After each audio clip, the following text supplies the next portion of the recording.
கொஞ்சமாக பெடிகிரி கொடுத்தாச்சுன்னா எப்படி சாப்பிட்றாங்க பாருங்கள்.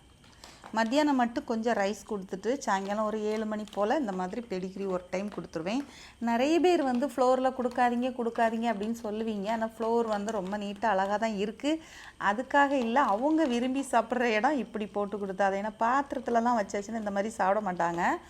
சின்ன வயசுலேயே அப்படி கொடுத்து பழகுனதுனால மேபி அந்த மாதிரி அவங்க விரும்புகிறாங்களா என்னன்னு தெரியல. அதனால் இப்படி கொடுத்தா தான் அவங்க சாப்பிட்றாங்க. யாருமே திட்டாதீங்க, சரியாங்க? இப்படி ஒன் டைம் வந்து பெடிகிரி கொடுத்த பிறகு தான் நிறைய பேர் வந்து பெடிகிரி கொடுக்காதீங்கன்னு சொல்கிறீங்க. ஆனால் டாக்டர் என்ன சொல்கிறாங்கன்னா, ப்ரூனோ ப்ரீட் வந்து ரைஸ் ரொம்ப எடுக்க மாட்டாங்க. அவங்க பீஸு இந்த மாதிரி தான் ரொம்ப எடுத்து சாப்பிடுவாங்க. ரைஸை அப்படியே ஒதுக்கி வச்சுருவான் ப்ரூனோ. அதனால அவனுக்கு ஒரு டைம் நீங்கள் எப்படியாவது இந்த பெடிகிரி வந்து நீங்கள் கொடுத்தே ஆகணும் அப்படின்னு தான் சொல்லியிருந்தாங்க.